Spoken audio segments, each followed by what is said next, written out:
Hello and welcome to Two Trees Gaming. We've got a slightly different type of video for you today. I'm going to be painting up a converted Witch King that I made for last year's doubles tournament that actually won the Icon of Legend award category.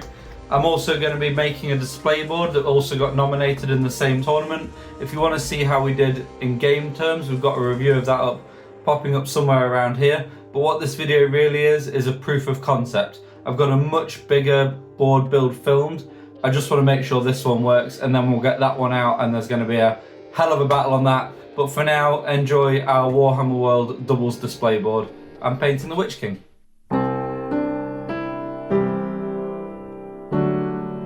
We knew our army well in advance of the start of the tournament, and so I knew what I had to work with. I aimed for a 17-inch square, and I started the project as I start every project, with a sketch.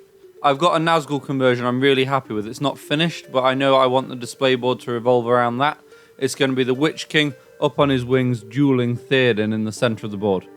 So we'll have 3 levels. That one will slope down, this one will be cut off separate, and then there'll be the duel happening in the middle here.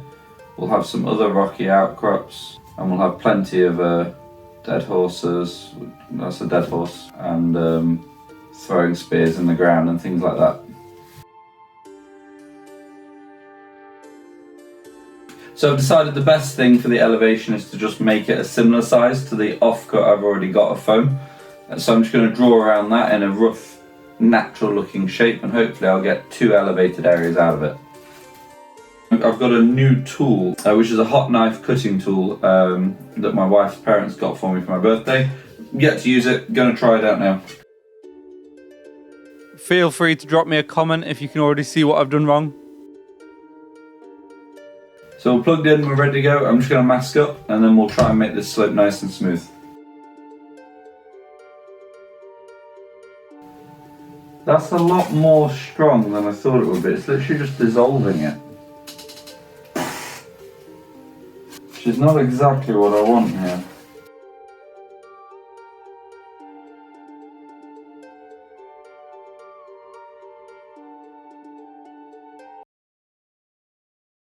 I've just noticed something as well. I've got my blade on upside down.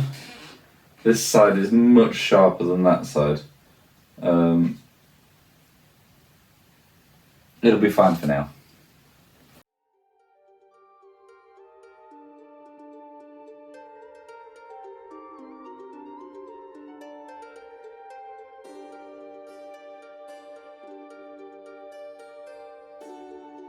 That wire cutter, I think, was made for more industrial things. You could probably carve out a big chunk of foam, you know, and make a T-Rex for Jurassic Park, something like that.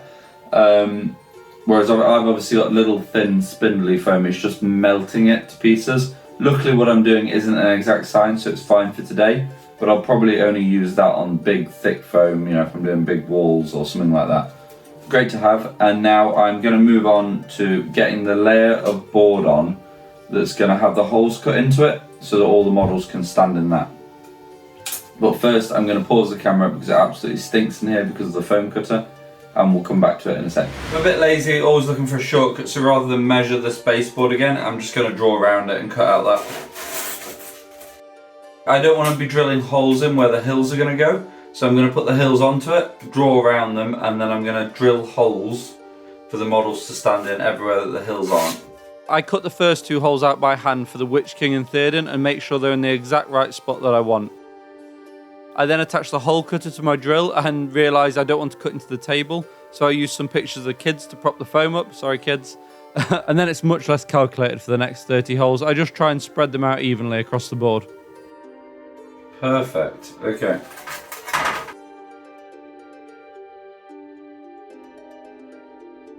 So basically the foam's all got stuck in the end of the drill, and I don't know how to get that out.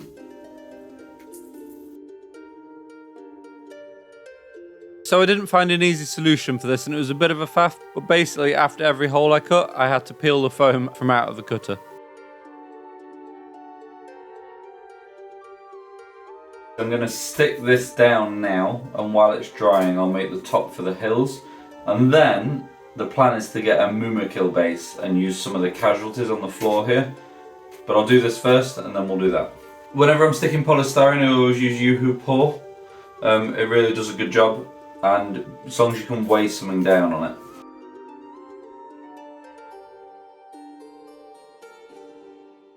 I genuinely just keep my old rulebooks around so that I can use them as weights for projects like this.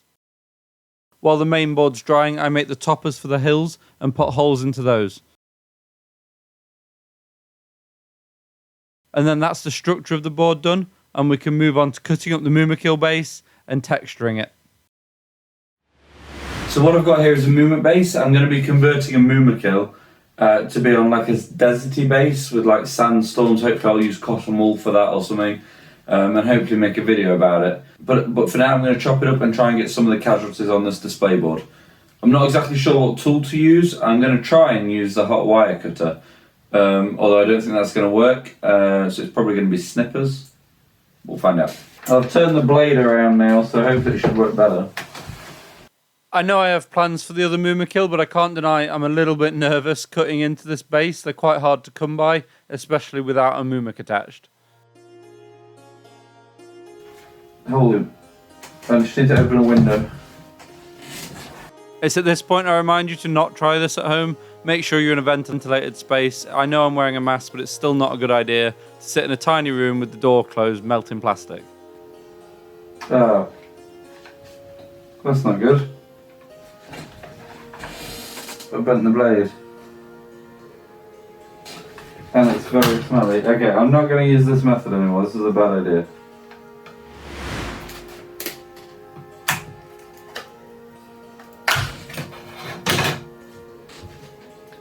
So I'm back to the tried and true method of using pliers. I'm just roughly cutting around all the key details on the base, and then I'm going to place them in gaps on my board.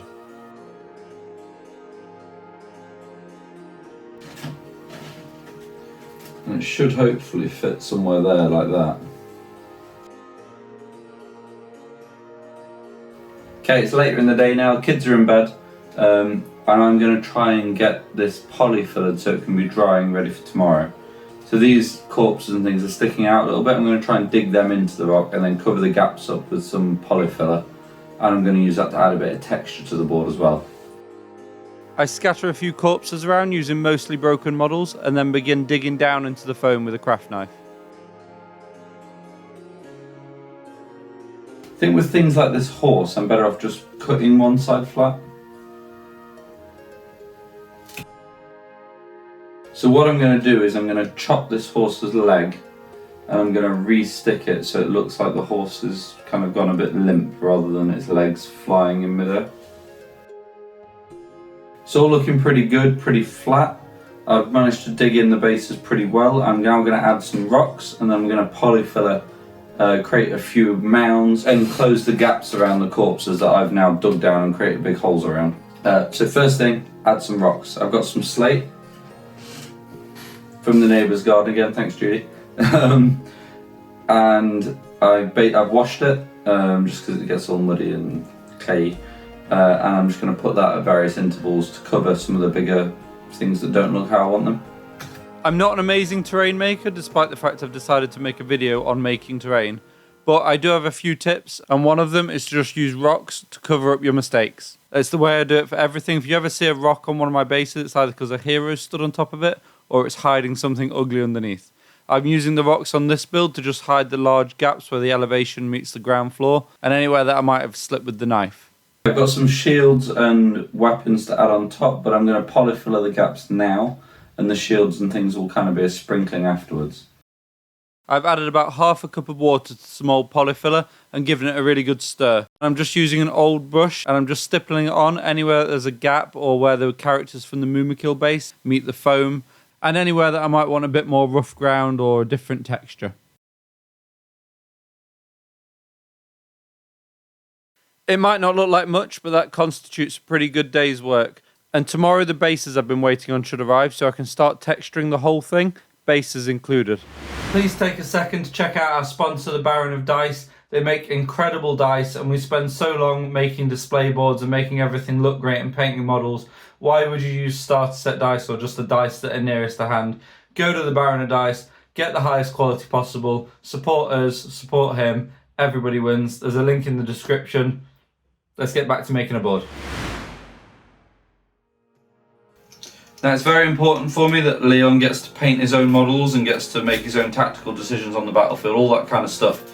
So I'm going to do enough bases to fill the board so that I've got some extras if I do a Moran army in full at one point. But he'll be putting his own bases and things in here. I've not actually seen them yet, but I know they're on grassy bases, so even a bit of bright green or basically mud is going to look fine because I'm going to go for a medium between the two. So I thought I had some sand, I actually don't. What I have is this ice cream tub of stuff that has basically I've spilt when doing other projects. And I've got some of this deco sand, which is fine, but I wanted like kids play sand.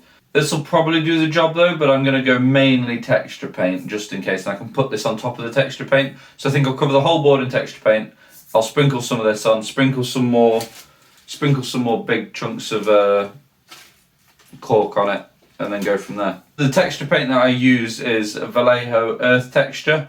It's really good. I think it's about £9 for a pot, but it lasts a good long while, and I'm just going to stipple it all over the entire thing. So I'm using a nice big brush for the most of it. I'll leave some areas near like the horses and the bodies and things like that, and I'll get a smaller brush out toward the end and use that for that. What I'm realising is I've put the bases in the holes. When I stipple it, it's just coming out the hole anyway. Actually, the texture's not really going to carry on over to it anyway. The painting will be important and the flocking will be important, but for now, I'm actually going to take the bases back out and do them separately. The lesson there is that I didn't need to actually wait for 4 days for the bases to arrive. I could have just done it without them.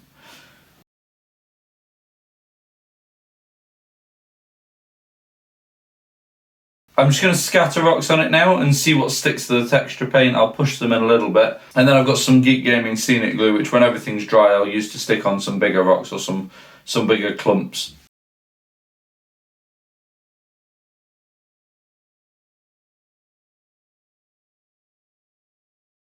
So I'm not worried at all if none of this sticks. It'll all just get chucked back in this tub anyway. This is like my random assortment of small rocks tub. Which I'd recommend getting one if you don't have one and you do like making boards and things. Whilst the main board dries, I do exactly the same with the bases. I stipple them with texture paint and just smush random rocks into them.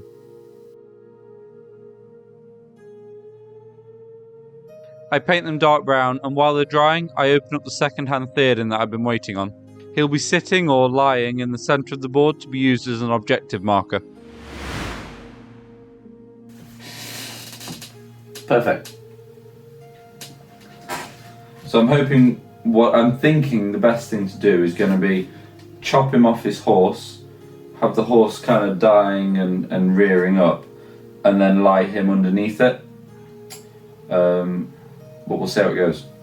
So the first thing I'm going to do is hit the horse off its base, and then I'll chop him off the horse and then have a look at what we've got.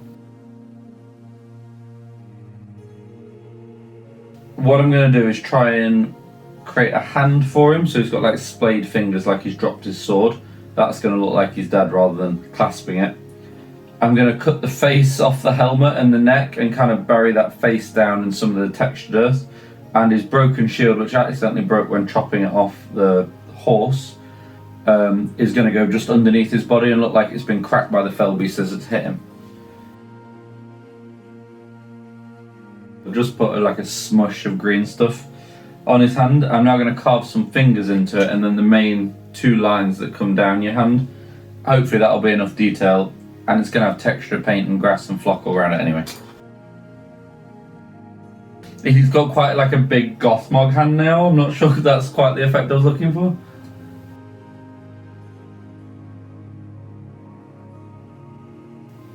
Okay, I don't know what's happened here. We're just going to have to say he's broken his wrist or something. I'll bury it in some mud and grass. It'll be fine. So the hand's causing me all kinds of problems. I make a few passes at it, and then in the end I decide to chop an arm off an Uruk-hai siege crew and use that, safe in the knowledge that I'm just going to cover it in texture paint and flock if I don't like the look of it anyway. I stick some boots out the bottom of the horse, put some green stuff on the saddle and around his neck, and then once I've added the texture paint, he's done for me. It's not my best work, but the Witch King's going to be the centerpiece of the army, and the painting, the flocking and the grass will bring it up to a closer standard to the orcs around him.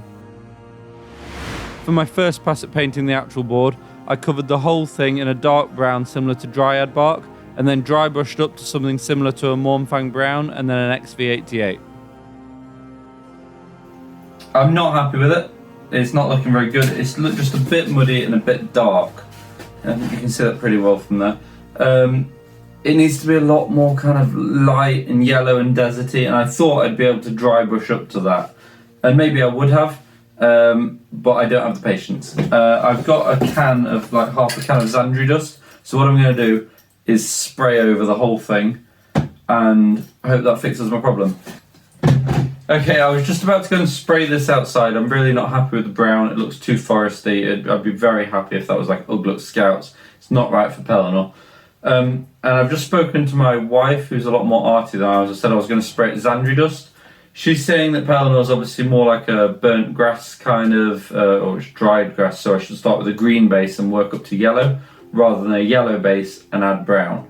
So what I'm going to do, hopefully it'll work, is spray the whole thing Death Guard green, which is the only green I've got, but it seems like the right kind of colour. It's not like a really dark green, it's kind of quite a light murky green. So I'm going to spray the whole thing Death Guard green, and then from a little higher loose I'm going to spray it with Xandri dust. Hopefully that's going to give the right kind of effect. From there I can then wash or dry brush as required, or hopefully just flock and pick out the details and we'll be good. Okay, here goes.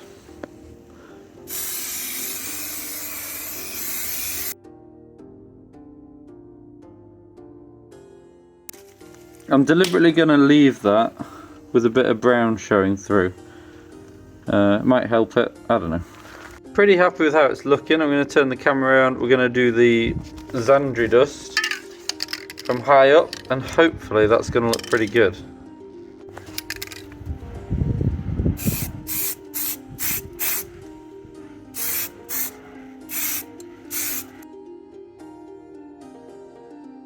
I don't know if you can see that very well, but it is making quite a lot of difference there.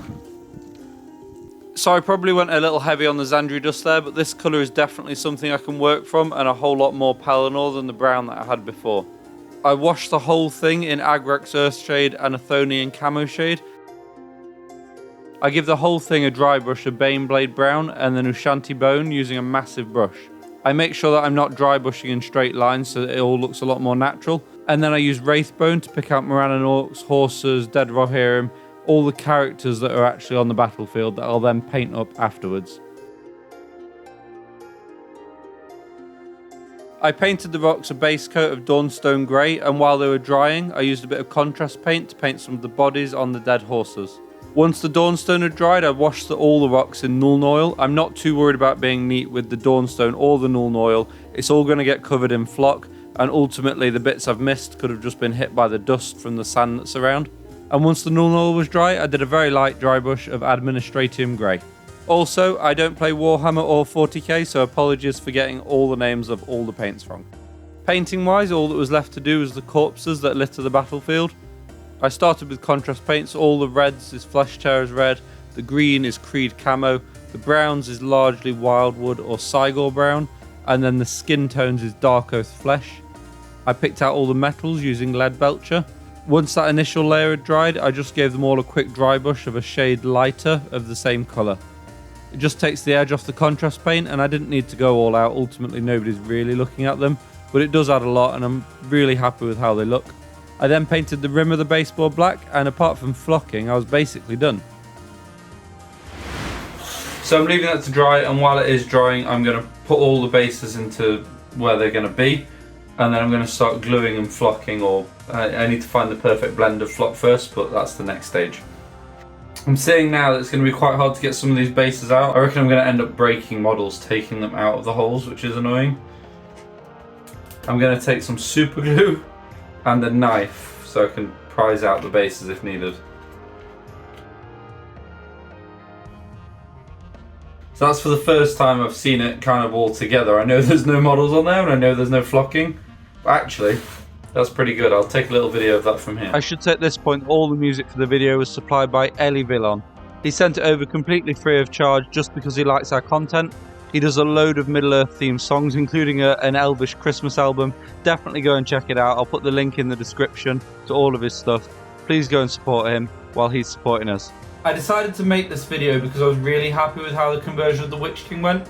That meant I didn't take a lot of pictures of the actual building process because I didn't think I'd need them. But there are 3 key takeaways. I used the Witch King that's issuing a jewel from the new Witch King set. I think that's really important. He wants to look like he's jeweling Theoden. I cut slits in the neck and bent it round so he's circling his prey a little bit more, and then I've just filled the gaps with green stuff, and I've reversed the wings. You can see on this picture that the claw is actually still backwards, but that means everything's arching inwards towards Theoden, so everything's focusing around what he's in combat with, which I think is really cool. So it seems a bit strange. The thing that I'm worst at, in my opinion, on the hobby is painting the models, but I don't have any fear of, I'm not paralysed by worrying what it's going to look like. I just get stuck in and generally they end up looking okay. All the models you've seen on the channel are mine or Aaron and Louis. So they're going to be to that standard. I'm going to try and improve my painting. Hopefully we'll go on the journey together. For this one, what I'm going to do is paint it in my usual way. You'll see it's a bit haphazard, but at least then you'll see what I currently do, and then we'll try in future videos hopefully and bring in new techniques and get better together. So what I've done off camera when I've made the conversion is paint it using something called the slap chop technique, which is basically spray it black, dry brush it with a makeup brush with a grey, and then the same again but with basically a white. So what I'm going to do is basically paint the whole top half of it with black Templar, and then I'm going to paint the edges of the wings and its stomach with Skeleton Horde, and then attempt to blend the two. A lot of people go for black and grey, but if you actually look at the Witch King on Pelennor Fields, it might be because it's dusty, but it looks like it's got like a fleshy underside, so I'm going to exaggerate that and go a little more fleshy than most people do. I'm not worrying about the neatness or blending colours because I'll be hiding it with a dry brush anyway.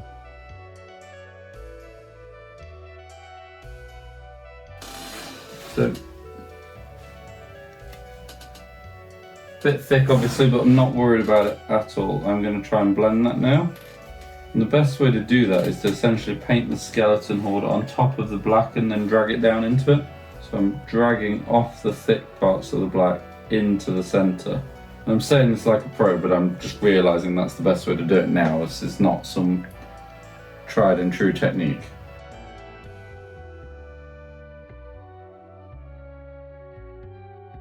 So it's not looking great, but I'm not too worried about that right now. What I'm going to do is just dry brush over the fleshy area between the wings, try and lighten that up a bit.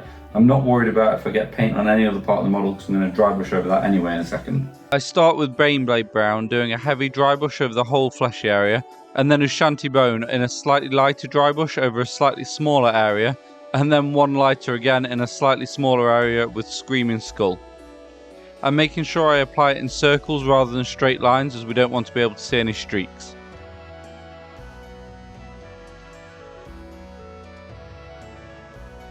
Finally, it's Pallid Witch Flesh, and then the very edges in Uthwin Grey.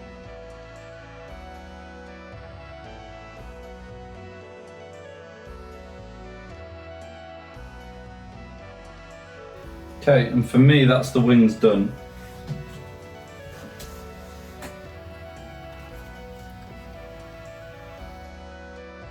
I use the same method for the dark areas of flesh, building from Mechanicus Standard Grey to Dawnstone, and then to Administratium Grey. I make sure to blend down into the flesh on its underside, and go over the darker parts of the wings again.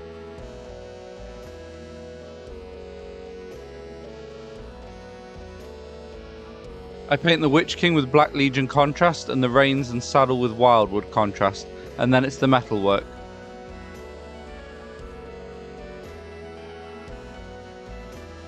So for the silver I've got the option to go for like a really bright one to contrast with the black, but I am going to go for Lead Belcher and keep it really dingy, and I'll try and highlight it to get a bit of brightness at the end. There's a few extra little details like teeth, claws and back fins and the metal highlights, and then he's done. So let's pivot back to the board and then see this all put together.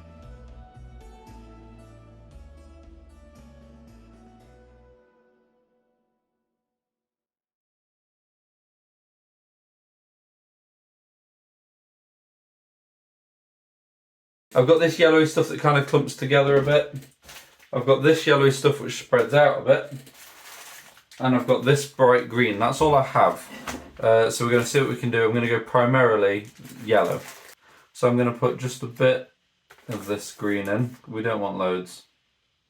And then this is all a bit clumpy, so I'm just going to do this as I put it into there. Still quite green at the moment, but I've got one more batch of yellow to add in. This is even more yellow than the previous one.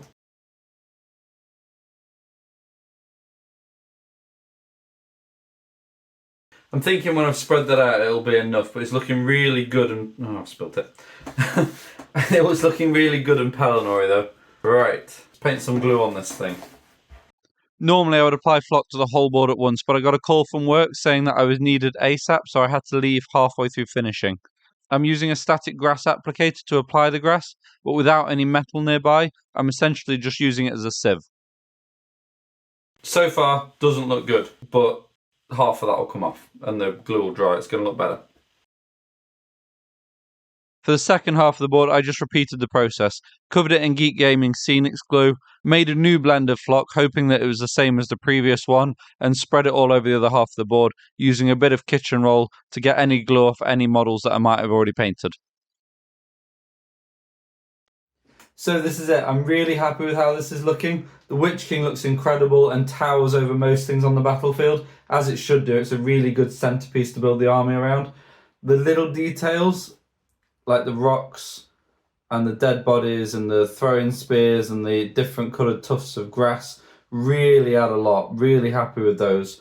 Obviously, I've not got all the models on it here. Leon's still got his models, but for me, that's looking excellent. And I don't know, I as display boards go, it's my best one yet, definitely. I know I've got a black gate behind me, and then I've got our most recent doubles entry there, which Louis did 85% of.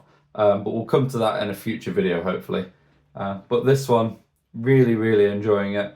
I'll try, and my photography skills aren't great, but I'll try and show some nice pictures of it now. And thank you so much for watching. It really, really does mean a lot. Thank you to our Patreons who are supporting the channel. You're the reason that we've got so much content coming out now. And if you do want to support us, please consider subscribing on Patreon, or at least subscribe here on YouTube. It costs you nothing and means so much to us.